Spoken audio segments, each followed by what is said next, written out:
شهر رمضان الذي أنزل فيه القرآن هدى للناس وبينات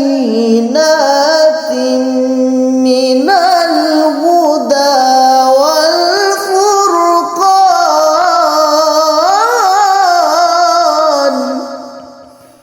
بسم اللہ الرحمن الرحیم. سیدنا کریم صلی اللہ علیہ وآلہ وسلم. معزز سامعین و ناظرین، مرکزی دارالعلوم محمدیہ غوثیہ بیرا شریف کی رمضان ٹرانسمیشن 2026 ضیاء القلوب کے عنوان سے آپ کی خدمت میں حاضر ہیں، اور ہر روز ہم رمضان المبارک کی ساعتوں میں یہ پیغام محبت آپ تک پہنچا رہے ہیں، اور کسی دارالعلوم کی ایسے ذیلی ادارے سے ہم یہ پیغام نشر کرتے ہیں جہاں خدمت دین متین کا کام بہت خوبصورت طریقے سے آگے بڑھ رہا ہے۔ آج ہم موجود ہیں میر پور آزاد کشمیر کے ادارے جامعۃ الحراء. یہ میر پور شہر میں ایک خوبصورت ادارہ ہے جو بیرا شریف کی ذیلی برانچ ہے، اور سلطان باہو کے جو سلطان نیاز الحسن صاحب زیدہ مجدہ ان کی زیر سرپرستی یہ ادارہ چل رہا ہے، اور اس کے اساتذہ میں علامہ محمد فاضل قادری صاحب، علامہ محمد سعید صاحب، علامہ عبدالحمید صاحب اور دیگر بہت سارے اساتذہ خدمات سر انجام دے رہے ہیں۔ آج اس ادارے کے مفتی اور مدرس عظیم عالم دین علامہ مفتی ناصر جاوید سیالوی صاحب ہمارے ساتھ موجود ہیں، اور آج کی ہماری گفتگو کا موضوع بہت حساس اور بڑی اہمیت کا حامل ہے، کیونکہ اس میں سنت اور حدیث کے معاملے میں جو جدید اشکالات ہیں ان کے اوپر ہم گفتگو کریں گے۔ معزز سامعین، قرآن کے بعد دوسرا بڑا مصدر جس سے دین کے مسائل ہم تک پہنچتے ہیں، ہمیں قرآن حکیم کی جو حقیقت اور اس کے معانی اور مفاہیم ہیں ان کا بھی پتہ چلتا ہے، اور بہت اس کے فوائد اور ثمرات ہیں کہ حدیث پاک مصدر ثانی ہے تشریح کا، اور حدیث پاک حجت ہے، اور یہی آج تک ہمارے علماء کا موقف چلا آ رہا ہے۔ اور ہر دور میں جو کوئی نئے فتنے جنم لیتے ہیں ان فتنوں کی سرکوبی کرنے کے لیے علماء میدان عمل میں آتے ہیں، جیسے حضرت ضیاء الامت جسٹس پیر محمد کرم شاہ الازہری رحمۃ اللہ تعالی علیہ نے سنت خیر الانام لکھ کر جو ان کے دور میں منکرین سنت تھے ان کا رد بلیغ فرمایا، اور آج تک یہ کتاب ایک سند اور حجت کی حیثیت رکھتی ہے، اور اس میں منکرین سنت کا بہترین انداز میں رد کیا گیا ہے۔ اسی طرح ڈاکٹر اکرم ورک صاحب کی کتاب، وہ بھی بیرا شریف کے فاضل عالم دین ہے، متون حدیث پر جدید ذہن کے اشکالات، اپنے موضوع کے اعتبار سے ایک بڑی اہم اور مفید کتاب ہے۔ آج ہم یہ سمجھنے کی کوشش کریں گے کہ حدیث اور سنت کا دین میں مقام کیا ہے، اور وہ لوگ جو اس کو مشکوک بنانے کی کوشش کرتے ہیں ان کے کیا عزائم ہیں۔ تو آئیے اس سلسلے میں علامہ مفتی ناصر جاوید صاحب سے گفتگو کرتے ہیں۔ السلام علیکم ورحمۃ اللہ۔ جناب خیریت سے ہیں؟ مزاج بہتر؟ ایک تو جناب آپ کے شکر گزار ہیں کہ آپ نے ٹائم عطا فرمایا۔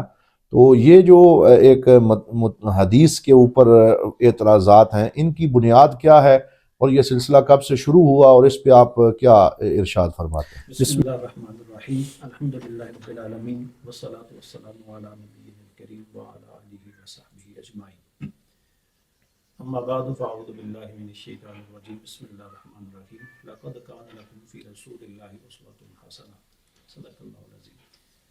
میں سب سے پہلے جناب قبلہ ڈاکٹر نعیم الدین الازہری صاحب آپ کا شکریہ ادا کرتا ہوں، اور آپ کی الحسنات ٹی وی چینل کی ساری ٹیم کا، کہ جنہوں نے بڑی خوبصورتی کے ساتھ رمضان ٹرانسمیشن ایک پروگرام ضیاء القلوب کے نام سے شروع کیا۔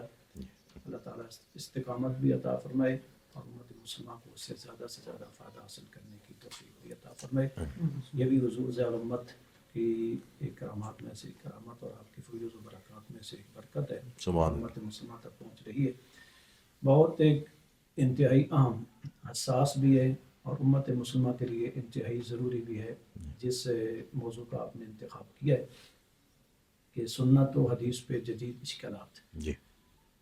اشکالات کا سلسلہ تو میں عرض کرتا چلوں کہ قدیم ہے، غیر مسلم بنیادی طور پر۔ اس میں یہ عرض کرتا چلوں کہ تین اس کے ایک حصے ہم بنا لیتے ہیں۔ ایک وہ غیر مسلموں کا حصہ ہے کفار کا، جنہیں ہم مستشرق کہا جاتا ہے، غیر مسلم جو اسلامی علوم کو پڑھتے ہیں اور اس میں پختگی حاصل کر لیتے ہیں، مستشرق کی اس کے لیے استعمال ہوتی ہے، ایک ان کا طبقہ ہے۔ دو طبقات ہمارے ہم مسلمانوں کے ہیں جو مسلمانوں میں شمار کیے جاتے ہیں، اور ان کا بھی پہلوں کا بھی حدیث پر اعتراض ہے، قرآن پر بھی ہے، اسلام پر بھی ہے، لیکن ان کا ایک عمومی مسلمان میں جو طبقات سمجھے جاتے ہیں، ایک وہ طبقہ ہے کہ جنہوں نے سرے سے حدیث کا انکار کر دیا، اور دوسرا وہ طبقہ ہے کہ جس نے سرے سے تو حدیث کی حجیت کا، اس کے وجود کا اور اس کے ایک اسلام کے ماخذ، تعلیمات اسلام کے ماخذ ہونے کا تو انکار نہیں کیا، لیکن ان کا جو طرز عمل ہے، ان کا جو استدلال ہے، ان کی جو فکر ہے، ان کی جو تعلیمات کا خلاصہ اور لب لباب ہے، وہ بھی تقریباً نتیجہ وہ پہلوں تک ہی پہنچتا ہے، صحیح انکار ہی اسے سمجھے۔ جی بظاہر تو یہی لگتا ہے کہ شاید امت مسلمہ کی آج بھی سینکڑوں ہزاروں نوجوان یہ سمجھتے ہیں کہ شاید ہمیں یہ رسول اللہ صلی اللہ علیہ وسلم کی ذات سے قریب کر رہے ہیں حدیث کا نام لے کر۔ وہ حدیث کا سرے سے انکار نہیں کرتے، حدیث کا نام لیں گے، لیکن ان کی جو تعویلات ہیں حدیث کے باب میں، جو ان کا طرز استدلال ہے، جو ان کی فکر کا خلاصہ ہے تعلیمات کا، وہ یہی ہے کہ یہ بظاہر سنت کا نام لیتے ہیں اور یہ سمجھتے ہیں لوگ شاید قریب کر رہے ہیں، لیکن یہ سنت سے دور کر رہے ہیں۔ اور سنت سے دور کرنے کا مطلب نبی پاک صلی اللہ علیہ وسلم کی ذات گرامی سے دور کرنا۔ تو یہ تین جب ہم سمجھ لیں گے تو بنیادی طور پہ غیر مسلموں کے اشکالات تو ہیں نہیں ہیں۔ ان کی تو وجہ یہ ہے کہ جب وہ حربی میدان میں مسلمانوں سے شکست کھا گئے، انہیں سمجھا کہ اس میں کامیابی نظر نہیں آتی، امت مسلمہ کو مستقل طور پہ، مجموعی طور پہ جنگوں میں وہ فتح حاصل نہیں کر سکے اور پیچھے رہ گئے، کیونکہ آقا علیہ السلام نے ارشاد فرمایا تھا کہ امت کا ایک طبقہ غالب رہے گا۔ جی ہاں، یہ ایک حصہ ڈوبتا ہے، دوسرا تیارا ہوتا ہے، یہ ڈوبتا ہے، وہ تیارا ہوتا ہے۔ من حیث المجموع پوری امت کو زوال یہ نہیں ہے، اور یہ ان کو بھی پتہ ہے۔ انہوں نے اس میدان میں شکست کھانے کے بعد ایک دوسرا کام شروع کیا کہ ان کو اندر سے اس طرح کمزور کیا ہے کہ قرآن سے اعتماد اٹھ جائے، حدیث سے اعتماد اٹھ جائے، ہر چیز کو مشکوک بنا دیا جائے۔ جب قرآن سے اٹھ جائے گا، حدیث سے اٹھ جائے گا اعتماد، تو قرآن حدیث ہی تو اسلام کے بنیادی ماخذ ہیں۔ باقی جو ہمارے اصول ہیں عقائد میں یا فروعات میں، فقہی مسائل میں، وہ تو اس کے ضمن میں اجماع ہے، قیاس ہے، یا دیگر استحسانات وغیرہ ہیں جتنے بھی ہیں، وہ قرآن اور سنت سے ہی اخذ شدہ ہیں۔ تو ان کا بنیادی مقصد تو یہ ہے۔ جہاں تک مسلمان ہیں تو ان کی وجہ یہ ہے کہ ایک تو اسلاف سے ان کا تعلق منقطع ہوا، جی، جو سبب بنا حدیث میں اشکالات کا، جی، اور دوسرا جب وہ تعلق ٹوٹا اسلاف سے تو وہ فکر بھی، وہ فہم بھی جو اسلاف سے نسل در نسل آگے منتقل ہونا تھا، وہ فہم ان تک نہیں ہے۔ اب وہ حدیث کے حوالے سے ان کو مختلف اشکالات پیدا ہونے لگے۔ تو ان اشکالات کے حوالے سے میں چند ایک چیزیں عرض کرتا ہوں کہ بنیادی اشکالات کے بنیادی سب سے پہلی چیز تو ایک تو یہ ہے کہ بعض لوگ حدیث کی مستقل حجیت کا انکار کرتے ہیں کہ حدیث حجت ہی نہیں ہے، بس ایک قرآن ہی حجت ہے، بس اس کے علاوہ کوئی حجت نہیں ہے۔ دوسرا مسئلہ یہ ہے کہ حدیث کے باب میں یہ تو معذرت، یہ وہ لوگ ہیں نا جن کے بارے میں خود رسول اللہ صلی اللہ علیہ وسلم نے خبر دی کہ ایک بندہ آئے گا اور وہ تکیے سے ٹیک لگا کے بیٹھا ہوگا اور وہ یہ کہے گا کہ ہمارے لیے قرآن کافی ہے، اور پھر حضور صلی اللہ علیہ وسلم نے فرمایا کہ جو حلت و حرمت رسول اللہ بیان فرما رہے ہیں وہ ایسے ہی ہے جیسے اللہ بیان فرما رہے ہیں۔ بالکل ایسے ہی ہے۔ یہ آقا علیہ السلام نے نگاہ نبوت سے دیکھ لیا تھا کہ آگے مستقبل میں کون سے فتنے آنے ہیں، اور ہمیں آگاہ کر دیا تھا۔ سبحان اللہ۔ اب یہ لوگ انکار کرتے ہیں حدیث کی حجیت کا، اور اس کے پس منظر میں ایک تو یہ ہے ان کی دلیل کہ حدیث کے نبی پاک صلی اللہ علیہ وسلم نے خود لکھنے سے منع فرما دیا۔ یہ بہت بڑا ایک واقعی ان کا مدخل ہے اشکال، یعنی حدیث کی کتب سے وہ حدیث نکال کے لیں گے، حالانکہ وہ حدیث قرآن میں نہیں ہے۔ میں بڑی ایک نکتے کی چیز یاد کرتا چلوں، جن حدیث کو بنیاد بنا کے وہ حدیث کی حجیت کا انکار کرتے ہیں، وہ حدیث کیا ہیں کہ نبی پاک صلی اللہ علیہ وسلم نے حدیث لکھنے سے منع فرما دیا۔ بہت سے ریاسی روایات سیرت تاریخ کی کتب میں موجود ہیں، یعنی وہ جس کو بنیاد بنا رہے ہیں وہ خود ہی حدیث پاؤں پہ وہ کلاڑی ماری جا رہی ہے، وہ خود حدیث ہے، وہ خود حدیث ہے۔ دوسری طرف صحیح حدیث بھی موجود ہے، میں اس پہ خیر عرض کروں گا کہ اس کا کیا جواب ہے۔ دوسرا تو یہ ہے کہ وہ یعنی حدیث وہ والی احادیث جن میں حدیث لکھنے سے منع کیا گیا وہ پھر تیسرا کہتے ہیں کہ جب آپ نے منع کر دیا تو صحابہ نے نہیں لکھی. پھر جا کے دوسری صدی ہجری میں حدیث لکھنے کا سلسلہ شروع ہوا. امام زہری نے شروع کیا. بنو امیہ کا دور تھا، وہ خلفاء کی قربت حاصل کرنا چاہتے تھے، جو وہ کہتے تھے یہ حدیث کے نام پہ پیش کر دیا کرتے تھے. امام زہری پر بھی اعتراضات، پھر دیگر تابعین پر جنہوں نے کام کیا حدیث کو جمع کرنے میں. امام زہری کا بہت بڑا کردار حدیث کی جمع میں، ان پر اعتراضات. اور اس پہ میں چلیں بات آپ کی آگے بڑھے گی، لیکن یہ بڑا اچھا ہوا آپ نے نام لیا. امام زہری کے اس سلسلے کو مشکوک بنانے میں صرف غیر شامل نہیں ہے، ہمارے اپنے بھی شامل ہیں. اور کسی نے ان پہ تشیع کا اعتراض رکھ دیا، کسی نے کوئی رکھ دیا. تو یہ جو چیزیں ہیں ان میں گولڈ زہر جو مستشرق تھا اس کا بہت بڑا دخل ہے. اور پھر شیخ مصطفیٰ سبائی نے السنہ و مکانتھا فی التشریع الاسلامی میں بہت رد بلیغ کیا ان لوگوں کا جو امام زہری کو مشکوک بناتے ہیں. تو میں دوسری چیز یاد کر رہا تھا کہ اس میں وہ ان پہ پھر اعتراضات کریں گے کہ یہ دوسری صدی ہجری میں حدیث لکھی گئی، 100 سال کا زمانہ گزر گیا، گیپ آ گیا، تو 100 سال میں کچھ سے کچھ ہو گیا، لہذا اس لیے بھی حدیث قابل حجت نہیں ہے. اس پر بھی خیر ہم عرض کریں گے کیسے ہے. پھر اگلی چیز حدیث قرآن سے ٹکراتی ہے. جیسے ہمارے زمانے میں بھی یہ عامدی نظریات کے بہت سارے لوگ ہیں، اس فکر کے لوگ، اور اس سے پہلے بھی کہ حدیث قرآن سے ٹکراتی ہے. تو قرآن اصل ہے، اساس ہے، جب تک ٹکراتی ہے تو ہم اسے نہیں قبول کر سکتے. پھر عصر حاضر میں جیسے آپ نے بات کی نا کہ اشکالات تو ہوئے ہیں لیکن جدید اشکالات کے ہیں.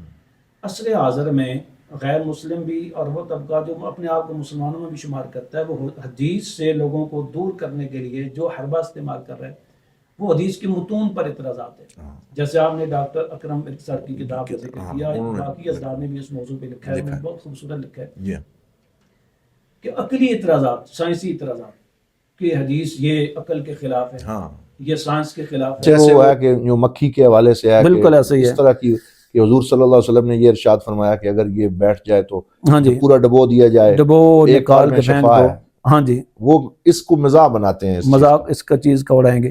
تو بنیادی طور پہ اگر ہم خلاصہ نکالیں نا ان کی ساری وہ جو کچھ ان کی صحیح ہے، کوشش ہے جس نیت سے بھی ہے، اس کو خلاصہ یہ نکلتا ہے. ایک تو سرے سے حجیت کا انکار ہے اور اس کے پس منظر یہ ہے کہ وہ والی حدیث. تو ہم اس حوالے سے سب سے پہلے آتے ہیں اس چیز کی طرف کہ کیا نبی پاک صلی اللہ علیہ وسلم نے حدیث لکھنے سے منع فرما دیا یا آپ نے حدیث لکھنے کی اجازت دی؟ ایک چیز یہ. اس سے بھی پہلے میں ایک اور چیز عرض کرتا چلوں. جو لوگ قرآن کو مانتے ہیں اور حدیث کا انکار کرتے ہیں، میرے خیال میں وہ قرآن کو نہیں مانتے. میرا خیال نہیں، حقیقت ہے، میں اپنا خیال ہے، حقیقت ہے کہ وہ قرآن کو نہیں مانتے. اس کی وجہ قرآن میں نبی پاک صلی اللہ علیہ وسلم کی جو شانیں بیان کی ہیں، بحیثیت رسول آپ کی 3 حیثیتیں مسلم ہیں جو خود قرآن کی کئی آیات میں موجود ہیں. پہلی حیثیت آپ کی مبلغ کی، بے شک، یا ایھا الرسول بلغ ما انزل الیک من ربک، بجا ہے، بالکل. اے رسول آپ کی طرف جو بھی نازل کیا جاتا ہے آپ امت تک پہنچاتے ہیں. اس طرح کی دیگر کئی آیات ہیں. منو ان آپ نے جو کچھ بھی نازل ہوا امت تک پہنچا دیا. آپ نے خود پہنچایا بھی اور امت کے علماء کو اس تبلیغ کو جاری رکھنے کا حکم بھی دیا. بلغوا انی ولو آیۃ فلیبلغ الشاہد الغائب. بالکل ایسا ہی ہے. اور بلکہ آپ کی امت کی یہ شان ہے، آپ ہی کا فرمانا ہے کہ پچھلی امتوں میں انبیاء اگلے نبی کا پیغام آگے منتقل کرتے تھے، اور میری امت کے جو علماء ہیں وہ وارث ہیں میرے. سبحان اللہ. میری وراثت وہ آگے منتقل کریں. بالکل صحیح. اس لیے ایک روایت بھی ملتی ہے یا اسلاف کا قول یہ ہے کہ علماء امتی کا انبیاء بنی اسرائیل. جی. اب اس کی سندی حیثیت کیا ہے، لیکن اگر اس کو درایتاً دیکھیں نا تو یہ بالکل درست بات ہے. درایتاً اس لیے حضور کے بہت ساری روایات میں یہ معنی وارد ہے. ہاں جی، کہ حضور صلی اللہ علیہ وسلم نے یہ فرمایا کہ انبیاء درہم و دنانیر کی وراثت نہیں چھوڑتے بلکہ علم کی وراثت چھوڑتے. یہ بالکل اس کی تو میں عرض کر تھا کہ آپ کی ایک جو شان ہے وہ بحیثیت مبلغ ہے. دوسری جو آپ کی شان اور آپ کی ذمہ داریاں یا آپ کی بعثت کے مقاصد، جن مقاصد کی تکمیل کے لیے آپ تشریف لائے، وہ مبین، شارح، موضح. سبحان. یعنی قرآن کی اور جو آپ کی طرف وہی نازل ہوئی ہے اس کی تشریح امت کو بتانی ہے. اور اس کے لیے قرآن میں یعلم کا کلمہ، اور آپ نے خود فرمایا معلم. سبحان اللہ. کما ارسلنا فیکم رسولا منکم یتلو علیکم آیاتنا ویزکیکم ویعلمکم الکتاب والحکمہ، اور دوسرے مقام پہ یعلمہم الکتاب والحکمہ. اس میں ایک جگہ بڑی واضح طور پہ بھی تبیین کا حکم آ گیا نا، وَأَنزَلْنَا إِلَيْكَ الذِّكْرَ لِتُبَيِّنَ لِلنَّاسِ مَا نُزِّلَ إِلَيْهِمْ. سورۃ النحل کی یاد غالباً 44 سے 46 ہے. اس میں تو واضح بتا دیا. واضح طور پہ فرمایا کہ ہم نے آپ کی طرف ذکر کو، قرآن کو نازل کیا تاکہ آپ کھول کے لوگوں تک پہنچائیں جو آپ کی طرف نازل کیا گیا. جی یہ آپ کا دوسرا مقصد تھا. اور بڑی دلچسپ بات میں یہاں پہ عرض کروں، قرآن میں 2-3 مقام پہ آیا یعلمہم الکتاب یعلمکم الکتاب، جس کا مطلب آپ معلم بن کے تشریف لائیں. آپ ہم سب کے معلم ہیں. سبحان. دیکھیں ایک استاد ہے، وہ معلم ہے، اس کو ایک کتاب سونپی جاتی ہے کہ آپ نے یہ کتاب طلبہ کو سمجھانی ہے. اب طالب علم اگر استاد کی تشریح کا انکار کرتے ہیں، کہیں جی ہم آپ کی تشریح کو بالکل قبول نہیں کرتے، ہم خود اس کی تشریح کریں گے، اس کی معلم ہونے کا انکار ہے. اگر پوری کلاس بغاوت کر دے، یہ کہے کہ جو آپ اس کتاب کے متن کی تشریح کریں، بالکل ہم اس تشریح کو قبول نہیں کرتے. نعوذ باللہ. اس طرح تو تلمذ ہو ہی نہیں سکتا. نہیں ہو سکتا. انہوں نے صرف تشریح کو قبول نہیں، انکار نہیں کیا، انہوں نے گویا کہ اس کا جو منصب ہے نا استاد کا، نعوذ باللہ، یہ جسارت چیلنج کیا. بہت بڑی جسارت ہے. منصب کو چیلنج کیا، یہ کوئی معمولی بات نہیں ہے. ہمارے افراد سمجھتے نہیں ہیں، منصب کو چیلنج کیا. اس نے گویا کہ استاد کے منصب کا انکار کر دیا. ہم آپ کو استاد ہی نہیں مانتے. اس سلسلے میں غامدی صاحب نے اپنی کتاب میزان کے اندر جو بیانیہ قائم کیا ہے اپنا، وہ سارا اسی پہ ہے جو آپ ارشاد فرما رہے ہیں. وہ یہ کہتے ہیں جی کہ ہم ان کو ان کے اس کسی حد تک بیان تشریح تو مانتے ہیں، لیکن کوئی ایسے بیان ماننے کے لیے تیار نہیں ہے کہ جو قرآن پاک کے اندر نہ ہو اور مستقل احادیث پاک میں، والا کہ ایسی بہت سی دلائل موجود ہیں. میں اس پر بھی یاد کروں گا. ابھی میں تیسری جو چیز یاد کروں جو آپ نے غامدی صاحب کی ذکر کی نا، کہ ہم سنت کو قرآن کی تشریح کے طور پر تو جو آ جائے گی اس کو لیں گے، لیکن مستقل حجت نہیں مانیں گے. جو حضور کی بعثت کا تیسرا مقصد ہے وہ آپ خود مطاع ہیں، مقتدا ہیں. سبحان اللہ. سبحان اللہ. یعنی آپ خود ایک اصل الاصول ہیں. جیسے قرآن ایک اصل ہے، سبحان اللہ، اسی طرح آپ کی ذات بذات خود ایک اصل ہے. بے شک. ایک تو آپ ہو گئے مبلغ، دوسرے ہو گئے آپ شارح، قرآن کی تشریح کرنے والے، مبلغ قرآن کو پہنچانے والے، اور تیسرا مستقل شارح، مشرع و شارع. ہاں جی، دونوں آپ کی ایک مستقل حیثیت. اور وہ قرآن کی کئی آیات ہیں، جیسے لقد کان لکم فی رسول اللہ اسوۃ حسنہ مطلق. سورۃ الاحزاب میں اس کا ذکر آیا ہے. میں اس آیت پہ تھوڑا سا عرض کرتا چلوں کہ بعض لوگ یہ سمجھتے ہیں کہ سورۃ الاحزاب میں ذکر آیا اور اس کے آگے پیچھے جن آیات کا ذکر ہے وہ جنگ احزاب، جنگ خندق سے متعلق ہے. تو شاید اس میں صحابہ کو یہ حکم دیا جا رہا ہے کہ جنگ خندق میں جو حضور کرنا چاہتے ہیں آپ ان کی پیروی کریں. یعنی شاید یہ مخصوص تناظر ٹائم باؤنڈ کر کے اس کو صرف کسی واقعے سے جوڑا جائے. حالانکہ اگر آپ سیاستہ یا دیگر حدیث کی کتب میں دیکھیں گے تو 2-3 نہیں کافی ایسی چیزیں ملے گی خود صحابہ نے اس آیت کو عام قرار دیا.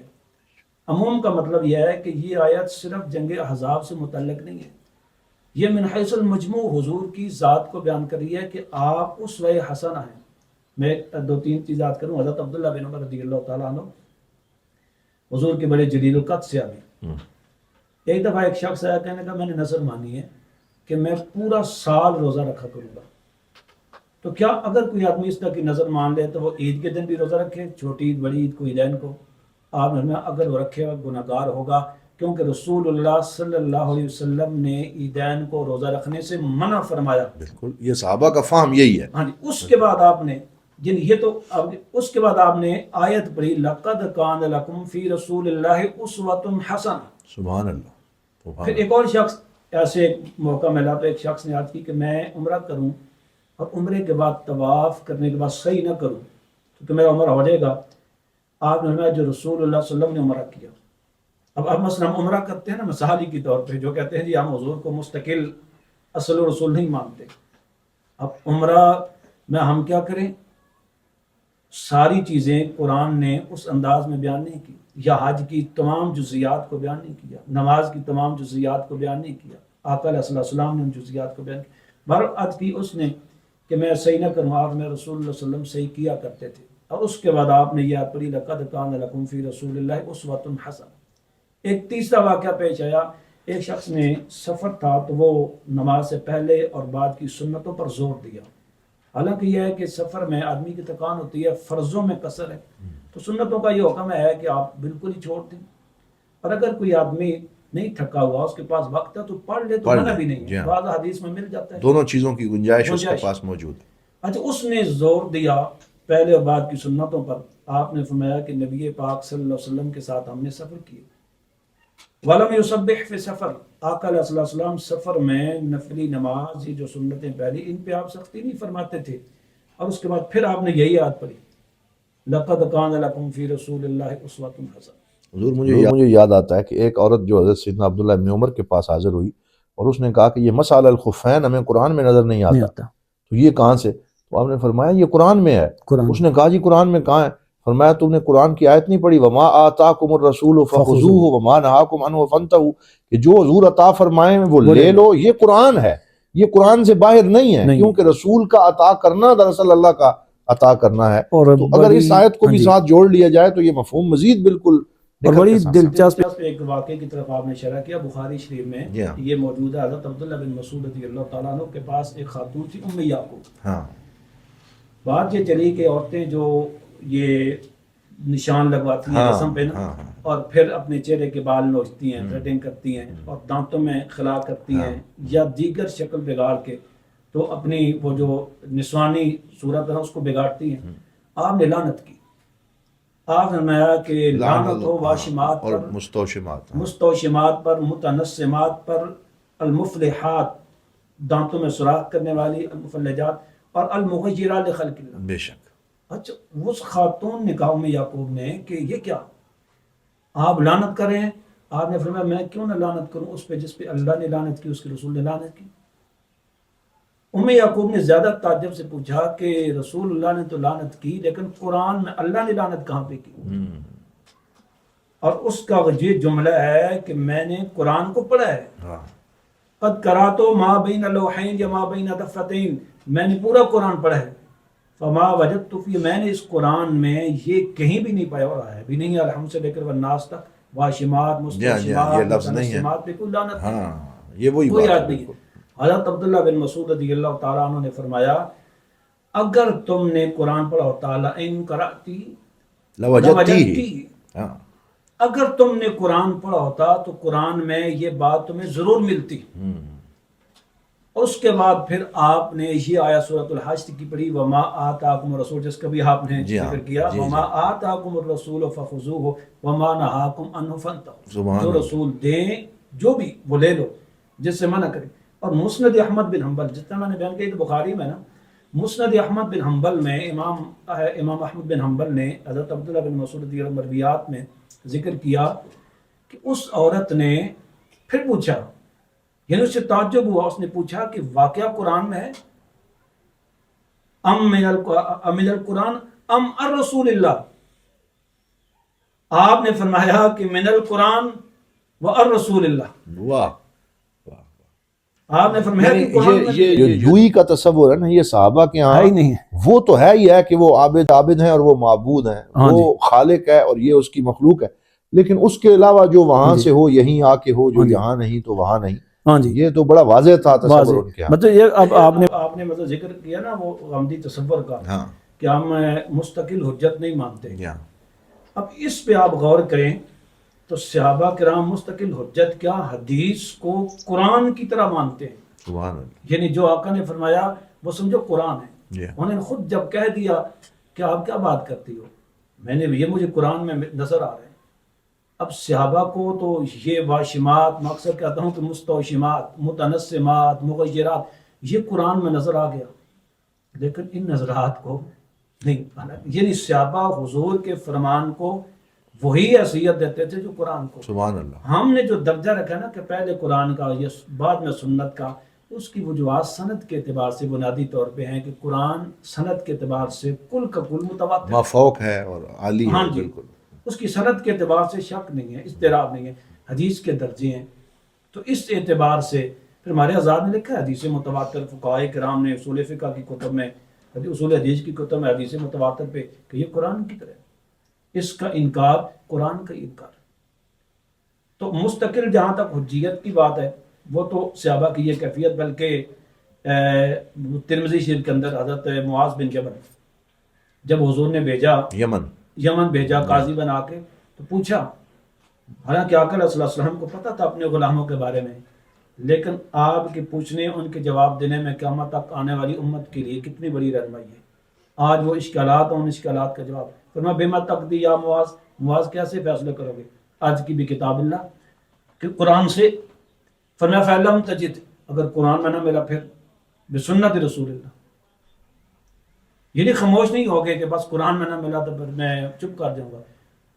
اور پھر تیسرا فرمایا کہ فَلَمْ تَجِدْ، اگر سنت میں نہ ملا آجتہد بِرَأْیِی، آج یا رسول اللہ کہ میں قیاس کروں گا، جس کا واضح مطلب۔ اور بڑی آپ یہ جانتے ہیں اس بات کو کہ جب خوارج فتنہ خوارج ہے، اس طرح کے جتنے بھی فتنے اٹھے ہیں نا، اس کی بنیادی وجہ سنت سے انحراف تھا جی۔ اگر یہ لوگ سنت کے ساتھ تمسک کرتے اور جو اسلاف صحابہ کرام جڑے رہے، تابعین جڑے رہے، اس طرح کا تمسک ہوتا، سنت کے ساتھ ان کا تعلق ہوتا، تو یہ کبھی بھی نہ بھٹکتے۔ ان کے بھٹکنے کی وجہ یہی ہے۔ خوارج جب الگ ہو گئے، صحابہ پہ حملے شروع کیے، حضرت علی المرتضیٰ رضی اللہ تعالیٰ عنہ کا دور خلافت ہے، آپ نے مذاکرات کے لیے، گفتگو کے لیے، مکالمہ کے لیے حضرت عبداللہ بن عباس رضی اللہ تعالیٰ عنہ بھیجا۔ آپ ترجمان القرآن تھے، قرآن کا بہت زیادہ فہم اللہ نے آپ، لیکن حضرت علی رضی اللہ تعالیٰ نے نصیحت کی کہ ابن عباس آپ جا رہے، لیکن آپ نے ان کے ساتھ آپ نے فرمایا کہ لا تحاجیہم بالقرآن، قرآن کو بطور دلیل پیش نہیں کرنا۔ جی قرآن میں بطور دلیل نہیں پیش کروں گا، مجھ سے زیادہ قرآن کون جانتا ہے؟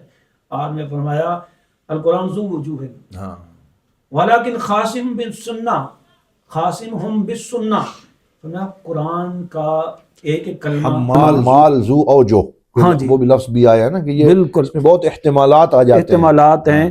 قرآن کا ایک کلمہ کئی معنی کا احتمال رکھتا ہے، مراد اور ہوتی ہے۔ یہ خوارج کچھ اور لوگیں گے، جیسے ان الحکم الا للہ، بے شک انہوں نے کہا جی فیصلے کا اختیار صرف اللہ کو ہے، تو فیصلے کا اختیار اللہ کو ہے، لہذا حضرت علی رضی اللہ تعالیٰ بھی اسلام سے خارج ہو گیا، حضرت امیر معاویہ بھی خارج ہو گئے۔ یضل بہ کثیرا ویہدی بہ کثیرا کا مصداق ہے وہی آپ نے فرمایا کہ آپ نے ان کے ساتھ جو مکالمہ کرنا ہے وہ سنت کی بنیاد پہ کرنا ہے۔ اب اس کا مطلب کیا ہے؟ حضرت عبداللہ بن عمر کی بات آ گئی رضی اللہ تعالیٰ، حضرت عبداللہ بن مسعود رضی اللہ تعالیٰ کی بات آ گئی، آپ نے حضرت عبداللہ بن عمر رضی اللہ تعالیٰ کی بات کی، حضرت علی رضی اللہ تعالیٰ عنہ، حضرت عبداللہ بن عباس۔ یہ چیز کیا بتاتی ہے کہ صحابہ سنت کو ایک مستقل حجت سمجھتے تھے۔ سبحان اللہ سبحان اللہ۔ میں عرض کر رہا تھا کہ نبی پاک صلی اللہ علیہ وسلم کی جو بعثت کے مقاصد اور آپ کی جو ذمہ داریاں تھیں، جن کو آپ نے جیسے ادا کرنا تھا اس سے بڑھ کے ادا فرمایا، ان میں سے آپ کی جو تیسری تھی وہ مستقل آپ ایک شارع کی حیثیت تھی آپ کی، اور قرآن نے کی جگہ وَيُحِلُّ لَهُمُ الطَّيِّبَاتِ وَيُحَرِّمُ عَلَيْهِمُ الْخَبَائِثَ، سورۃ الانفال میں، کہ آپ پاکیزہ چیزوں کو حلال کرتے ہیں۔ بلکہ ایک مقام پہ فرمایا کہ قاتلوا الذین لا یؤمنون باللہ ولا بالیوم الآخر ولا یحرمون ما حرم اللہ ورسولہ، بے شک بے شک، کہ ان سے قتال کرو جو اللہ اور یوم آخرت پر ایمان نہیں رکھتے، اور جسے اللہ نے حرام کیا اور رسول نے حرام کیا۔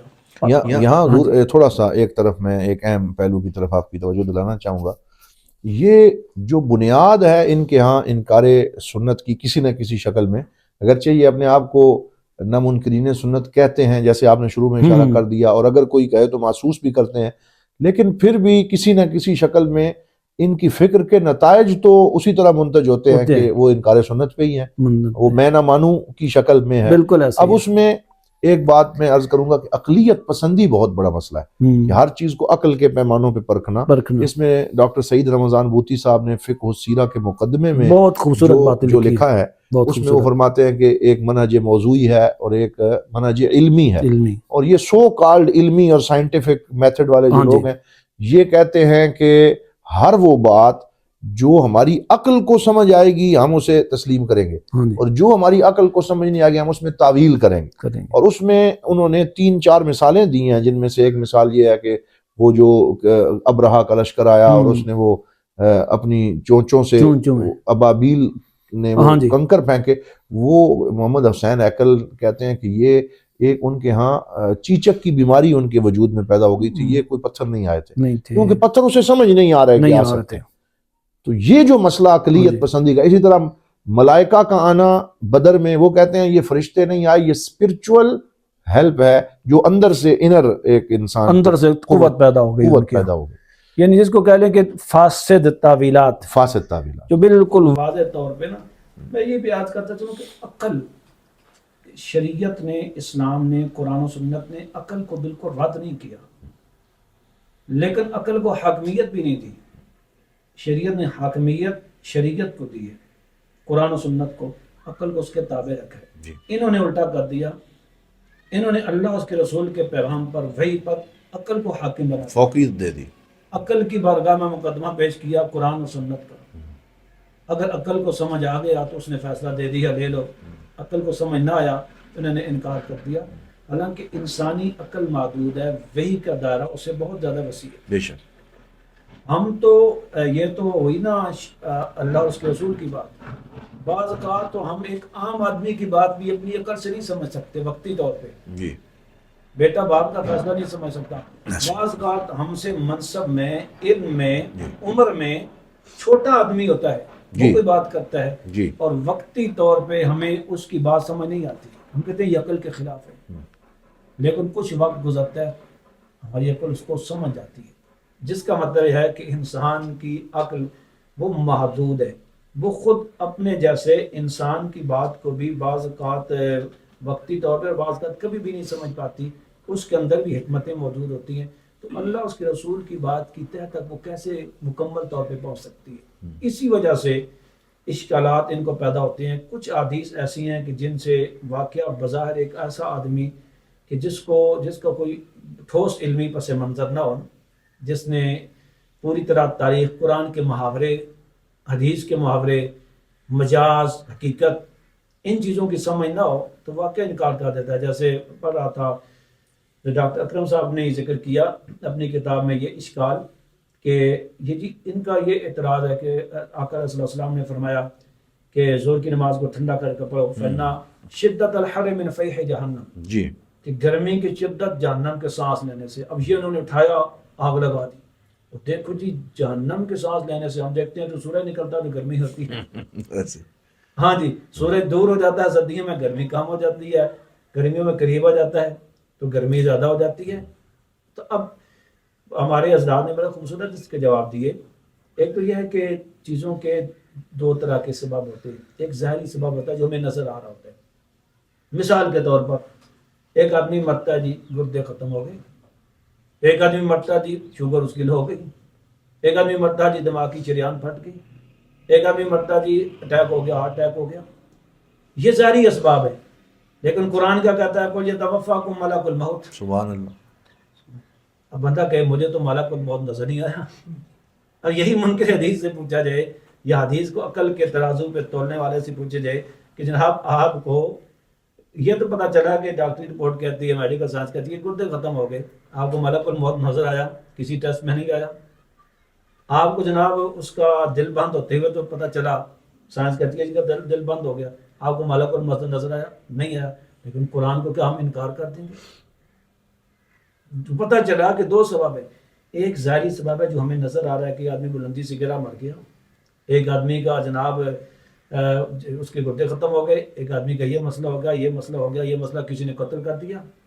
لیکن ایک خفیہ سبب اور علت بھی پیچھے موجود ہے، اور وہ کیا ہے کہ اللہ کا فیصلہ آپ پہنچا تھا، ملک الموت پہنچا اور اس نے اس کی بنیادی طور پہ روح قبض کر لی، نکال لی. اگر اس کے وہ گردے بھی سلامت ہوتے، اس کا دل بھی سلامت ہوتا، اس کے پورا جسم بھی سلامت ہوتا، پھر بھی ہم دیکھتے ہیں کہ آدمی مر جاتا ہے. ٹیسٹ میں جی کوئی چیز نہیں آئی، بندہ بیٹھے بیٹھے مر گیا، ٹیسٹ میں کوئی چیز نہیں آئی. اب یہ کیا تھا؟ وہ خفیہ. اسی طرح حدیث پاک میں یہ جو فرمایا نا کہ گرمی کی شدت ہوتی ہے، سورج اس کا ظاہری سبب ہے، اس کا حدیث میں انکار نہیں کیا. جی ہاں. اسی لیے تو فرمایا کہ زور کو ٹھنڈا کر کے پڑھو، مطلب کہ سورج کو ڈھلنے دو تو زور ٹھنڈی ہوگی، جس کا مطلب ہے کہ آپ نے سورج کی حدت کا انکار تو نہیں کیا. یہی تو آپ فرما رہے ہیں کہ اس کو سورج کو جھکنے دو مزید. آپ خفیہ ایک سبب کی طرف اشارہ کر رہے تھے کہ یہ بھی گرمی کا سبب ہے، لیکن پس منظر میں ایک اور بھی سبب ہے، اور وہ جہنم کی سانس۔ ایسا ہو سکتا ہے؟ ناممکن نہیں ہے۔ اب دوسرا، حدیث میں اور قرآن میں بے شمار آیات اور حدیث ایسی ہیں کہ جو اپنے ایک ظاہری معنی مفہوم سے ہٹ کے کسی اور چیز کی طرف اشارہ کرتی ہیں۔ بنیادی طور پہ دنیا کے اندر میں اکثر وہ سمجھاتا بھی ہوں اپنے طلبہ کو بھی کہ جو خوشی اور غم ہے نا، یہ چیزوں کو ریلیٹ کرنے کی بات ہے، ہاں جی، کہ وہ ایک چیز کو سمجھانے کے لیے دوسرے کی طرف اشارہ کرنا، جیسے میں عرض کرتا نا کہ میں طلبہ کو اکثر سمجھاتا ہوں تو عوام کو بھی بات کرتے ہوئے کہ دنیا میں جو جزا اور سزا کا تصور ہے نا، یہ اصل میں دوزخ اور جنت کا ہی تصور ہے۔ جی ہاں، ہمیں گرمی کبھی محسوس ہوتی ہے، کبھی شدید ٹھنڈک میں جاتے ہیں، کبھی تکلیف ہوتی ہے، درد ہوتا ہے، کبھی جل جاتے ہیں، تکلیف ہوتی ہے، کبھی بڑی رات و سکون ملتا ہے، کبھی بہار کا موسم آ جاتا ہے۔ یہ بنیادی طور پہ جنت کی کاپی ہیں، جنت کی تصویر ہے کہ آپ کو جنت میں یہ کچھ راتیں اس طرح کی ملے گی، اور اگر آپ نے جرم کیا تو اس طرح کی سزا۔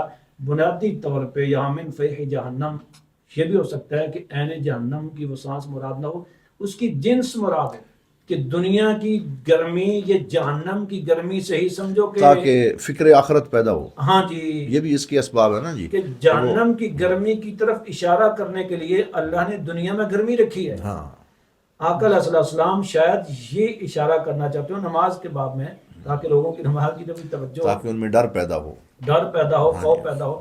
تو بتانا یہ بھی مقصود ہے، یہ نہیں ہے کہ یہ واقعہ، یہ بھی ہو سکتا ہے کہ سانس لیتی ہو، اور یہ بھی ہو سکتا ہے کہ یہ مفہوم نہ ہو۔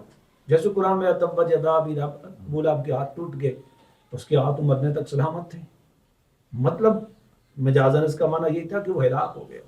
ہم اپنی زبان میں بھی اس طرح کے محاورات بولتے رہتے ہیں۔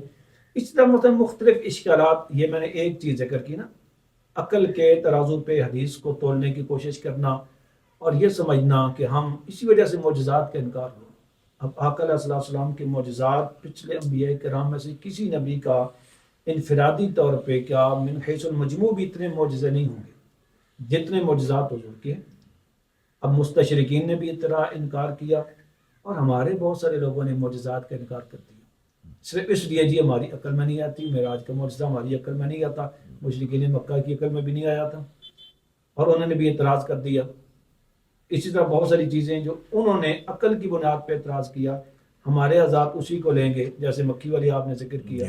لیکن ابھی میں عرض کرتا چلوں، آپ اس بارے میں جانتے ہوں گے، سعودی عرب کے ڈاکٹروں نے باقاعدہ اس پہ حول حدیث ذباب کے نام سے کتاب لکھ دی، جی، اس کی سند پہ بحث کی، پھر اس کے متن پہ بحث کی، اور یہ چیز ثابت کی کہ بالکل اس وقت یہ مسلم حقیقت، یہ چیز ثابت ہو چکی ہے کہ واقعہ مکھی ایک طرف اس کے ایسے جراثیم ہوتے ہیں، بیکٹیریا وغیرہ ہوتے ہیں جو انسان کو نقصان پہنچانے والے ہیں، اور دوسری طرف ایسے ہوتے ہیں کہ جو شفا کا باعث بنتے ہیں۔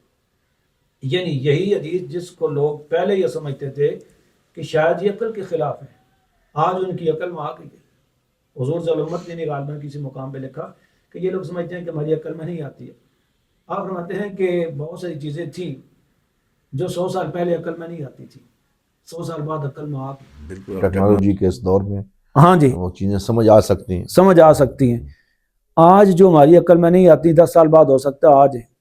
وہ مجھے یاد پڑتا ہے، ہمارے ایک الازہر میں استاد تھے، تو وہ یہ فرماتے تھے، یہ عجب الذنب والی جو ایک روایت صحیح بخاری میں ہے کہ وہ انسان جب مر جاتا ہے تو اس کا پورا جسم بھی اگر گل سڑ جائے بالکل تو ایسا ہی اس ہے، کی ریڑھ کی ہڈی کے آخر میں ایک چھوٹا سا حصہ جسے عجب الذنب کے لفظ وہ بچ بولے جاتا گئے ہے، ہیں وہ بچ جاتا ہے، اور اس میں اس کا پورا ریکارڈ ہے، موجود ہے۔ اور اسی سے اس کا پورا ریکارڈ قیامت کے دن کھول کے سامنے رکھ دیا جائے گا۔ ہاں جی، اب یہ جو بات ہے اس کو کوریلیٹ کر کے انہوں نے بتایا کہ پہلے تو یہ چیز سمجھ نہیں آ سکتی تھی، لیکن آج ٹیرا بائٹ اور چھوٹی چھوٹی چپ ہے، اور اس میں پورے مکتبے شاملے اور کیا کیا آ چکا ہے، آ چکا ہے۔ کتنا ڈیٹا آ چکا ہے، تو ڈیٹے کا ایک چھوٹی سی چیز میں سیو ہونا پہلے دور میں تو ماننا مشکل نہ تھا، لیکن اب تو وہ ویسے یہ بھی دیکھیں آج سے آپ 50-100 سال پہلے کسی کو یہ موبائل اٹھا کے دیں اور کہیں کہ اس میں آپ کو پوری یہ لائبریری کیا اس جیسی ہزاروں لائبریریاں اس کے اندر ہیں، جی ہاں، تو آپ کو پاگل کہے گا کہ اتنے سے ٹکڑے میں یہ کیسے ممکن ہے۔ بالکل وہ کہنے والے کو یہ کہے گا کہ آپ پاگل ہے، آپ کیا بات کر رہے ہو کہ اتنے سے چھوٹے سے ٹکڑے میں یہ ایک الماری بھی نہیں آ سکتی، ایسے ہی یہ ایک کتاب بھی اس میں نہیں آ سکتی۔ لیکن آج ہر بندہ اس کی عقل میں یہ چیز آ گئی ہے. کیوں؟ اس لیے کہ اس نے اپنے آنکھوں سے اس چیز کو دیکھ لیا. یہ بڑی ایک لمبی بات ہے، لیکن اس کو کنکلوڈ کرتے ہوئے اگر آخر میں ہم اس طرف آ جائیں کہ یہ جو جدید ذہن ہے اور آج کل کی ینگ جنریشن ہے بڑی تیزی سے اس طبقے کی جانب کھینچی چلی جاتی ہے، انہیں اس میں آسانی نظر آتی ہے کہ انکار سنت کے اندر بہت ساری پابندیاں جو ہمارے اوپر ہیں وہ ہٹ جائیں گی، ہم آزاد ہو جائیں گے اور ہم ایک لبرٹی محسوس کریں گے. ہاں جی. اور اس میں مثال کے طور پر جو خواتین حجاب نہیں کرنا چاہتی ہیں تو وہ ایسا سا کلر پسند کریں گی جو کہیں گے یہ کوئی ضروری نہیں ہے، تو آپ اس کے بغیر بھی اگرچہ اس میں انکار سنت اور انکار قرآن بھی ہو جائے لیکن وہ اس طرح کی آسانیاں لینے کے لیے بھی. اور تو اس چیز پہ کیسے قابو پایا جا سکتا ہے اور نوجوان نسل کے لیے آپ کیا تجویز کرتے ہیں؟ نوجوان نسل سے میری گزارش یہ ہے کہ جو چیز آپ کو رسول اللہ صلی اللہ علیہ وسلم کی ذات اور آپ کی سنت سے دور کرے وہ گویا کہ آپ کو اسلام سے دور کرتی ہے. وہ قرآن سے کبھی بھی نہیں جوڑ سکتی. جس نے سنت رسول سے دور کیا اس نے رسول اللہ کی ذات سے دور کر دیا. صحابہ کا تمسک دیکھیں، جو سنتیں ہیں آج یہ بھی ایک فتنہ ہے کہ بعض ہمارے بڑے جدید سکالر سمجھے جاتے ہیں جو کہتے ہیں ہمارے علاقوں میں غالباً ہے جناب، اور نوجوان ان کو سنتے بھی ہیں، یعنی کہ نماز سے پہلے بعد کی سنتوں کا کوئی معمول نہیں ہے. اب ایک حدیث پاک لیں گے، ایک شخص آئے حضور کے پاس کہ یا رسول اللہ نمازیں کتنی؟ فرمایا 5. اس کے علاوہ فرمایا کہ نہیں، حلال یا غیرنا نہیں. بالکل. اب یہاں سے لے کر یہ تمام حدیث، وہ تمام حدیث جو صحیح سند سے ثابت ہیں جن میں سنتوں کا ذکر ہے، جیسے فجر کی سنت، آپ نے فرمایا کہ فجر کی سنتوں کو نہ چھوڑو خواہ تمہیں گھوڑے رونٹ ڈالے. اللہ، یعنی سخت ترین آپ کے ارشادات ہیں فجر کی سنتوں کے بارے میں، وہ بھی درمیان میں انہوں نے رکھ دی. آقا صلی اللہ علیہ وسلم کی وہ حدیث پاک بالکل صحیح سند سے ہے کہ جس نے 12 رکعتیں دن اور رات میں پڑھی اللہ تعالیٰ اس کے لیے جنت میں گھر بنائے گا. سیدہ ام سلمہ رضی اللہ تعالیٰ فرماتی ہیں کہ جب سے میں نے یہ بات حضور سے سنی ہے میری زندگی میں کوئی ایک دن بھی نہیں آیا کہ میں نے یہ 12 رکعات فرضوں سے پہلے اور بعد کی چھوڑی. حضرت ام سلمہ رضی اللہ تعالیٰ سے جو راوی آگے روایت کرتے ہیں وہ بھی یہی کہتے ہیں. اس سند کے جتنے راوی ہیں تقریباً سب کے سب کہتے ہیں کہ جب سے ہم نے یہ آواز سنی ہے ہم نے یہ 12 رکعات، یہ کیا ہے؟ یہ فرض نہیں ہے، یہ حضور کی سنت ہے. اصل حقیقی دینی حقیقی محبت پہ یہی چیزیں ضرور دلالت کرتی ہیں. وہ جو دمام بن سالبہ والی روایت سے وہ استدلال کر رہے ہوتے ہیں، اس کے اندر بھی ہر ایک فریضے کے آخر میں حضور فرماتے ہیں الا ان تطوع. ہاں جی، الا ان تطوع کے اندر بھی تو وہ سارا باب موجود ہے اسی حدیث میں. ہاں بالکل اسی کے اندر ہے جواب. یہ تو ہوا فتؤمنون ببعض الکتاب فتؤمنون ببعض قول رسول وتکفرون ببعض والی بات ہوگی کہ تم حضور کے فرمان میں سے آدھا ایسا کاٹ کے امت کو بتایا. یہ خیانت ہے نا. اس کی آگے بھی تو بتانا چاہیے تھا جب آپ نے اللہ ان تطوع. اب اس تطوع کے تحت بتاتے جی کون کون سی چیزیں ہیں جو آقا صلی اللہ علیہ وسلم کرتے رہے. ہاں، عمل حضور کا اپنا، اس میں بہت بڑی سند ہے. تو جو چیز نبی پاک صلی اللہ علیہ وسلم کی سنت سے دور کرے گی تو خود آقا صلی اللہ علیہ وسلم نے فرمایا کہ وہ جس نے میری سنت کو مدد چھوڑ دیا، مستقل طور پہ تارک ہو گیا، میری شفاعت سے محروم ہو جائے گا. اور یہ بھی آپ نے فرمایا، کہتے ہیں ہمیں حضور سے بڑھ کے محبت ہے جی آپ سے. ہم یہ نہیں کہتے کہ نہیں ہوگی، لیکن اس کے ظاہری کچھ چیزیں نظر بھی تو آتی ہیں نا. جی بالکل. ایک آدمی کسی چیز کا دعویٰ کرتا ہے تو قرآن و شواہد بھی تو ہوتے ہیں، وہ بھی تو دیکھنے ہیں. آقا صلی اللہ علیہ وسلم نے فرمایا کہ من احیا سنتی فقط احبنی. میری محبت کا معیار کیا ہے؟ فرمایا میری محبت کا معیار یہ ہے کہ میری سنت کو زندہ کرو. سبحان اللہ. اور اگر آج سنت کا وہی انکار ہو جائے گا، سرے سے انکار ہو جائے گا، تو سنت کو زندہ کرنا یا سنت کو زندہ درگور کرنے کی بات ہے.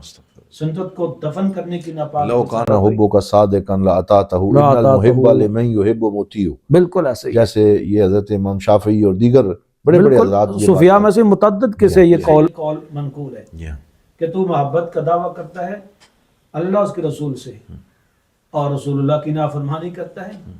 حاذا فی القیاس البدیع. یہ بڑا انوکھی سی بات ہے. وہ کہتے ہیں کہ یہ کیسے ہو سکتا ہے کہ محبت کا دعویٰ بھی ہو اور اطاعت سے انکار بھی ہو. کوئی آدمی یہ بھی کہے کہ میں حضور سے محبت کرتا ہوں، اور قرآن میں تو واضح طور پہ فرمایا کہ اللہ سے محبت کے لیے بھی، رسول اللہ کے لیے ساتھ محبت کے لیے تو سنت کے ساتھ تعلق ہے ہی ہے نا.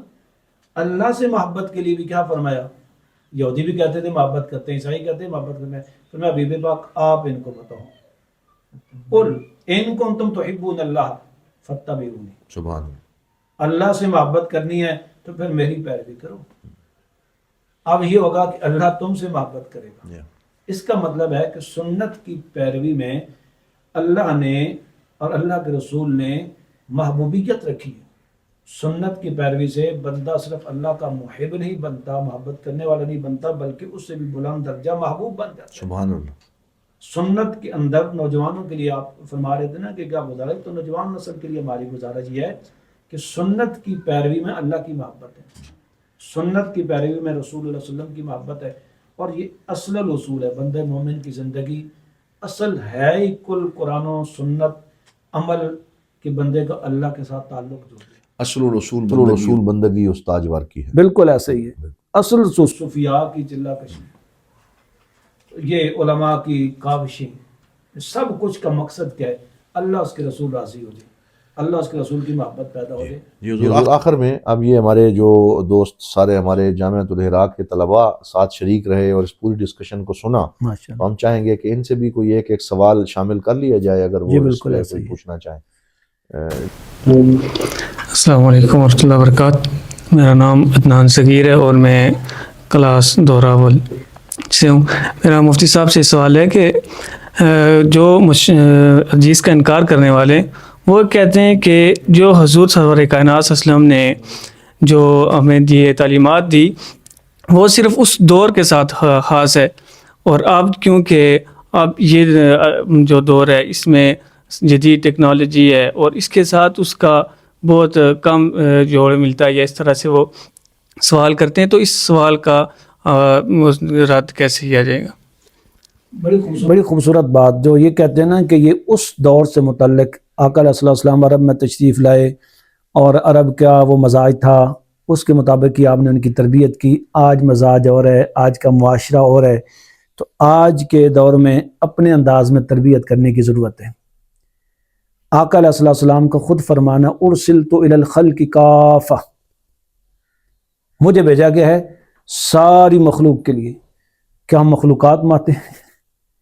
ہم اللہ کی مخلوقات میں ہیں، اور قیامت تک آنے والی مخلوق اللہ کی مخلوق ہے، اس دائرے سے باہر نہیں، اس سے دائرے سے باہر نہیں ہے. الی الخلق کافہ میں سارے زمانے آ گئے، ہر زمانے کی مخلوق آ گئی، کیونکہ کافہ ساری مخلوق اس دور کے ہیں، بعد کے دور کے ہیں، قیامت تک کے ادوار کے. اور یہاں تک کہ آقا علیہ الصلوۃ والسلام کا فرمان عالی شان متعدد کتب میں موجود ہے. ابن کثیر نے اپنی تفسیر میں بھی ایک مقام پہ ذکر کیا، غالباً وما ارسلنا من رسول الا لیطاع باذن اللہ، اس کی تحت یا کسی اور مقام کی، کہ ایک مرتبہ حضرت فاروق اعظم رضی اللہ تعالیٰ عنہ کو تورات کے کچھ اوراق لے کے آ گئے، تو آقا علیہ الصلوۃ والسلام سخت غضبناک ہوئے. یہاں تک کہ ایک روایت میں آتا ہے کہ انصار آپ کی کیفیت کو دیکھ کے تو اسلحہ لے کے آ گئے. کہ کیا وجہ ہے کہ آقا علیہ الصلوۃ والسلام اتنے غصے میں؟ کوئی مسئلہ تو نہیں ہو گیا؟ کسی نے کوئی شرارت تو نہیں کی؟ پھر حضور نے فرمایا سمجھاتے ہوئے کہ اگر موسیٰ علیہ السلام، تم تو یہ تورات کے اوراق لے کے آئے نا جن کے بارے میں پتہ بھی نہیں ہے کہ اصل ہیں یا تحریف شدہ ہیں، اگر عین موسیٰ علیہ السلام بھی اس زمانے میں آئیں جو اللہ کے مسلم رسول ہیں، تو ما وسعہ الا اتباعی، انہیں بھی میری پیروی کے علاوہ کوئی چارہ کار نہ ہوتا. اسی طرح عیسیٰ علیہ السلام تشریف لائیں گے، وہ بھی یہ نہیں کہ مستقل رسول شارع کی حیثیت سے، وہ بھی حضور کا امتی ہونے کی حیثیت سے. امتی ہونے کا مطلب ہے وہ بھی قرآن اور سنت کی تشریح کریں گے. آج کا دور تو آج کا دور ہے، وہ تو بالکل آخری دور میں تشریف لائیں گے، وہ بھی اسی کی تشریح کریں گے، جس کا مطلب یہ ہے کہ خود قرآن اور سنت سے ہی ان کے اس نقطہ نظر کا رد ہوتا ہے. اور اس کے پیچھے ان کا خواہش یہ ہے کہ قرآن اور سنت سے تعلق توڑا جائے. جب توڑیں گے پھر ہماری اپنی تشریحات، ہماری خواہشات اپنی پوری کرنے کا ہمیں موقع مل جائے گا. اصل اس کا پس منظر بنیادی طور پہ ہی ہے. السلام علیکم ورحمۃ اللہ وبرکاتہ. میرا نام سید آصف حسین شاہ ہے اور میں متعلم جامعۃ الحراء الاسلامیہ نیو بندر عالمی پور آزاد کشمیر سے ہوں. میں کلاس عالم عربی سے ہوں. تو مفتی صاحب آپ کی خدمت میں میرا یہ سوال ہے کہ آپ دورانی گفتگو فرما رہے تھے کہ انہوں نے حدیث اور قرآن کو مشکوک کر کے بیان کرنا شروع کر دیا ہے، تو ہمارے اسلاف کے جو بزرگان دین ہیں ان کا یہ شیوا رہا ہے کہ ان کے پاس جو بھی کوئی مشکوک چیز آتی تھی وہ اس کو چھوڑ دیتے تھے. کیا اب یہ جو ہمیں مشکوک احادیث دیتے ہیں ہمیں اس پر عمل کرنا چاہیے؟ اس کے بارے میں آپ کی کیا رائے ہے؟ ہمیں اس کے بارے میں تھوڑی رہنمائی فرما دیں. ہاں، میں نے ذکر کیا ہے کہ بنیادی طور پہ قرآن کی تعلیمات کو مشکوک بنانا، حدیث کو مشکوک بنانا، اعتراض کر کے دو حدیثوں میں تعارض بظاہر ظاہر کر کے، حالانکہ تعارض ہوتا نہیں. تو اس کے لیے ضروری ہے کہ جو مسلم علماء ہیں ان کے ساتھ رابطہ کیا جائے، اور جو پچھلی ہماری تشریعات قرآن کی اور حدیث کی ہمارے اسلاف کرتے آئے ہیں ان سے کسب فیض کیا جائے. فَاسْأَلُوا اہل الذکر کے تحت. ہاں جی، اہل ذکر سے، اہل علم سے پوچھو. اسلاف سے اپنا رابطہ جب ہم توڑ لیں گے نا، اپنی تشریح خود بنائیں گے، اپنی تعبیر خود کریں گے، تو پھر اشکالات پیدا ہوں گے. اور عصر حاضر کے بھی اشکالات کا اگر ازالہ کرنا ہے تو اگر ہم پیچھے چلے جائیں اسلاف کی تعلیمات کے ساتھ، ان کے ساتھ تمسک کر لیں کہ انہوں نے احادیث کی کیا تشریح کی ہے یا انہوں نے کیا تعبیر کی ہے، تو آج سے 1000 سال پہلے بھی بعض اوقات ہمارے فقہا، قرآن تو قرآن ہے نا، فقہا ہمارے ایسے استدلال کر کے ایسے اصول دے کے گئے ہیں جن اصولوں کی زندگی بھی 1 2 سال یا 10 20 سال کے لیے نہیں ہے، قیامت تک کے لیے آج بھی.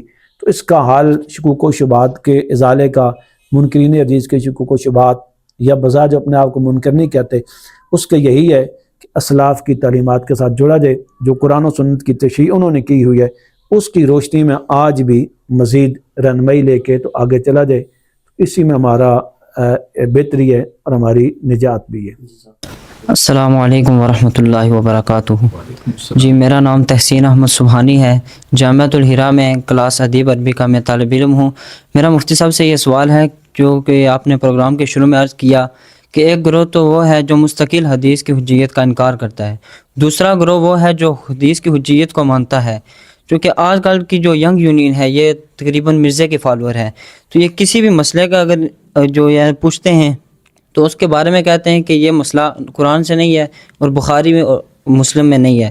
اور ایسا مسئلہ جو قرآن یا بخاری و مسلم میں موجود نہ ہو تو اس مسئلے کا حل ہم کون سی کتب سے تلاش کر سکتے ہیں، یا اس کے بارے میں اس کا حل کیا ہو سکتا ہے؟ اس بارے میں عنایت فرمائیں. بہت خوبصورت آپ نے بات کہی. آج کل کچھ ایسے لوگ ہیں کہ جو حدیث کا بہت زیادہ نام لیں گے، جی ہاں، لیکن وہ بھی منکر حدیث ہیں. مثلا جو آدمی کہتا ہے میں بخاری کے علاوہ کسی کو نہیں مانتا، یہ بہت بڑا اس کا مطلب اشکال ہے. 4000 کے علاوہ باقی کسی حدیث کو نہیں مانتا. یہ بہت جو کہتا ہے میں سیاستہ کے علاوہ نہیں مانتا، اس کا مطلب یہ ہے کہ وہ امام بخاری کے استاد کو بھی نہیں مانتا. جو سیاستہ کے علاوہ نہیں مانتا، مصنف ابن ابی شیبہ یا بہت ساری کتب، موطا امام مالک، یہ ایسے لوگوں کو در حقیقت علم حدیث کی بنیادوں کا پتہ ہی نہیں ہوتا، پتہ نہیں ہے. بس ویسے بنیادی طور سنی سنائی بات پہ. سنی سنائی پہ. بلکہ ایک دفعہ ایسی ہوا کہ ایک صاحب میرے پاس آ گئے، 6 کتابیں سیاستہ کی اٹھائی، ان کہنے کہ یہ سوال ہے میرے، تو ان میں سے نکال کے دیں.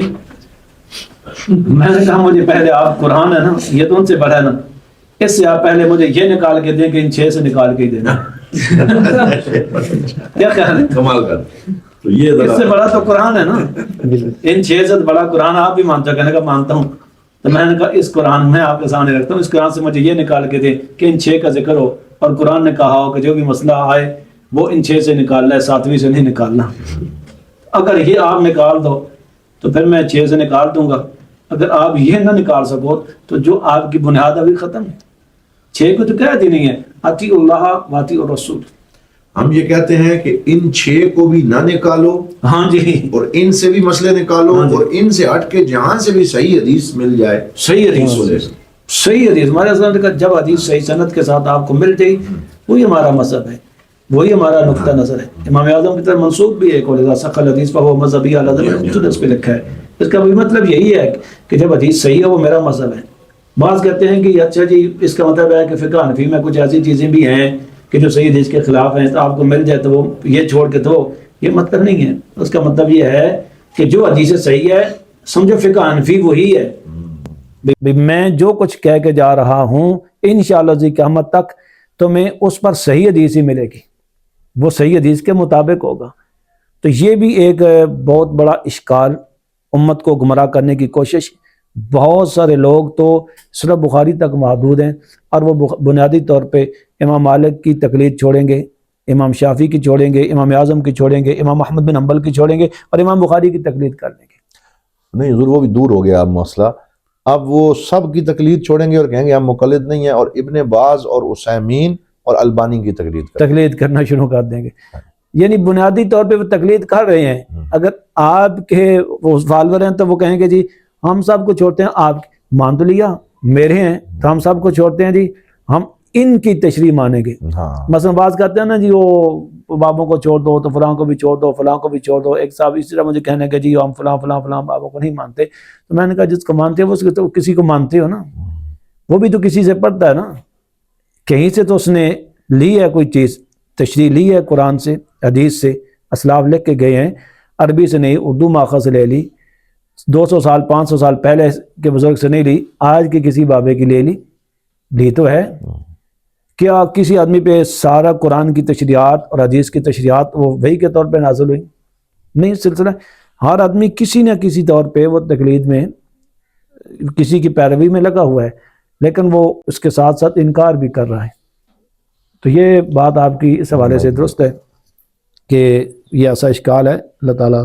معزز سامعین و ناظرین، آج کے اس پروگرام ضیاء القلوب کی وہ ٹرانسمیشن جو جامعۃ الحراء میرپور کے اس خوبصورت ادارے سے آپ تک پہنچ رہی تھی، آپ نے گفتگو سنی علامہ مفتی ناصر جاوید سیالوی صاحب کی. ہم آپ کے شکر گزار ہیں. آپ نے بڑے ہی شرح و بسط کے ساتھ اس مسئلے پہ اپنے خیالات کا اظہار فرمایا اور طلباء نے بڑے قیم سوالات کیے. انشاءاللہ اب اس پروگرام کے آخر میں آپ دارالعلوم جامعۃ الحراء جو دارالعلوم محمدیہ غوثیہ کی ذیلی برانچ ہے اس کی ایک مختصر ڈاکومنٹری کا مشاہدہ کریں گے. انشاءاللہ آئندہ پروگرام میں ایک نئے موضوع کے ساتھ دوبارہ حاضر ہوں گے. اس وقت تک کے لیے اجازت دیجیے. والسلام علیکم ورحمۃ اللہ وبرکاتہ.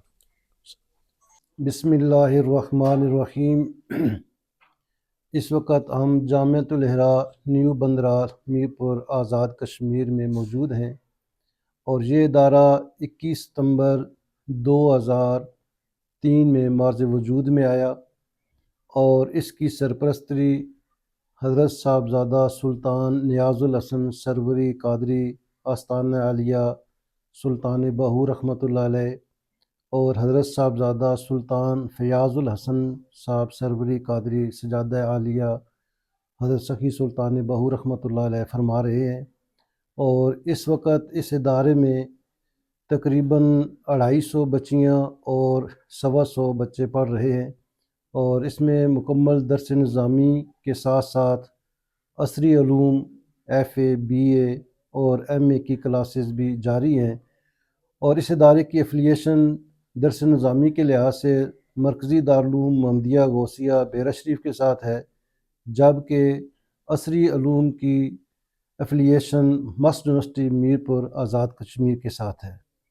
اور اس وقت تک جامعہ حاضہ سے تقریباً 1550 بچیاں مکمل کورس کر کے فارغ ہو چکی ہیں، جو کہ مختلف سکولوں، کالجز اور یونیورسٹیز میں ایز اے ٹیچر، پروفیسر اور لیکچرار کے طور پر کام کر رہی ہیں. اور اس کے علاوہ بیرون ملک میں بھی ہمارے ادارے کی کافی ساری بچیاں وہ مختلف جگہوں پہ ڈیوٹی سر انجام دے رہی ہیں. اسی طرح ہمارے اس ادارے سے فارغ ہونے والے طلباء 7 سال کا کورس مکمل کرنے کے بعد 1 سال کے لیے مرکزی دارالعلوم محمدیہ غوثیہ بیرا شریف میں جاتے ہیں، اور وہاں سے دورہ حدیث شریف مکمل کرنے کے بعد الحمدللہ کافی سارے ہمارے بچے کالجز میں ایز اے پروفیسر، اسی طرح ماسٹر یونیورسٹی جو آزاد کشمیر کی ایک بہت بڑی یونیورسٹی میں شمار ہوتی ہے اس میں لیکچرار کے طور پر، اور اسی طرح انتظامی جو ڈیوٹیز ہیں ان کے اندر بھی ہمارے ادارے کے بچے وہ مختلف ڈیوٹیز کر رہے ہیں. اسی طرح آزاد کشمیر کے اندر جو قضات کا عہدہ ہے، قاضی حضرات ہیں، تو الحمدللہ ہمارے اس ادارے کے کافی سارے بچے مختلف عدالتوں میں ایز اے قاضی ڈیوٹی سر انجام دے رہے ہیں. اور ہمارے اس ادارے کی جو مین سرپرستی ہے وہ ہمارے استاد محترم حضرت علامہ مولانا محمد فاضل قادری صاحب، وہ ایز اے پرنسپل اس کی خدمات سر انجام دے رہے ہیں. اور اس وقت بھی ہمارے پاس تقریباً 350 بچے موجود ہیں جن کی رہائش، کھانے اور ان کے باقی جتنی بھی معاملات ہیں وہ ادارے کے ذمہ ہیں. اور دینی تعلیم اور عصری تعلیم کے علاوہ کمپیوٹرز کی کلاسیں بھی ہمارے پاس موجود ہیں، اور بچیوں کے لیے ووکیشنل سینٹر یعنی سلائی کڑھائی کا سسٹم جو ہے وہ بھی موجود ہے، جہاں ہم بچیوں کو مکمل اس طرح کی مکمل سہولیات بھی مہیا کرتے ہیں۔ اس کے علاوہ ہمارا ہفتہ وار ایک پروگرام ہوتا ہے جس میں ہم بچوں کو نعت خوانی، تقاریر، تلاوت اور اس طرح کے مختلف مقابلہ جات کروائے جاتے ہیں، جس میں بچے بڑے شوق کے ساتھ، جذبے کے ساتھ وہ حصہ لیتے ہیں۔ تو الحمدللہ ہمارا ایک عرصہ دراز سے ایک ٹائم ٹیبل ہے، اسی ٹائم ٹیبل کے مطابق ہمارے ادارے کا یہ سارا نظام و انصرام چل رہا ہے۔ یعنی صبح اذان سے آدھا گھنٹہ پہلے ہمارے بچے اٹھتے ہیں، تہجد کے لیے نماز پڑھتے ہیں، اس کے بعد صبح کی نماز، پھر نماز کے بعد قرآن کریم کی تلاوت، وظائف، اور اس کے بعد ناشتہ، اور اس کے بعد پھر کلاسز کا آغاز ہوتا ہے جو کہ ظہر کی نماز تک جاری رہتا ہے۔ تو ظہر کی نماز کے بعد پھر بچوں کے لیے آرام کرنے کا وقت ہوتا ہے، ظہر سے لے کر عصر تک، یا گرمیوں میں تھوڑا سا ٹائم کم ہو جاتا ہے لیکن سردیوں میں تقریباً ظہر سے لے کر عصر تک وقت ہوتا ہے۔ تو عصر سے مغرب تک ہمارے بچے جو ہے وہ مختلف گیمیں کرتے ہیں، کوئی فٹ بال ہے، والی بال ہے، بیڈمنٹن ہے، تو اس طرح کی جتنی بھی ایکٹیویٹیز ہیں ان میں بھی بچے حصہ لیتے ہیں۔ اور مغرب سے لے کر عشاء تک کھانے کا ٹائم ہوتا ہے، لائبریری کا ٹائم ہوتا ہے، اخبار بینی کا ٹائم ہوتا ہے، پھر عشاء سے لے کر تقریباً 11:30 بجے تک بچے پھر اپنا ہوم ورک کرتے ہیں۔ تو یہ ہمارے اس ادارے کا ایک ٹائم ٹیبل ہے۔ تو الحمدللہ یہ ادارہ دن رات اپنے بچوں اور بچیوں کی تربیت کے لیے کوشاں ہے۔ تو اللہ تعالیٰ کی بارگاہ میں یہ دعا ہے کہ اللہ تعالیٰ اس ادارے کو مزید دن دگنی اور رات چگنی ترقی عطا فرمائے، آمین، بجاہ نبی صلی اللہ علیہ وسلم۔ دارالعلوم محمدیہ غوثیہ بھیرا شریف دینی اور عصری تعلیم کا بے مثال ادارہ ہے، جہاں عصر حاضر کے تقاضوں کے مطابق قرآن و سنت کی تعلیم دی جاتی ہے، اور ہر سال ہزاروں طلباء و طالبات زیور تعلیم سے آراستہ ہو رہے ہیں۔ رمضان المبارک کے بابرکت لمحات میں زکوٰۃ و صدقات اور مالی تعاون اس عظیم ادارے تک پہنچا کر اس مشن میں اپنا حصہ ڈالیں۔ درجہ ذیل اکاؤنٹس پر اپنا تعاون ارسال فرمائیں۔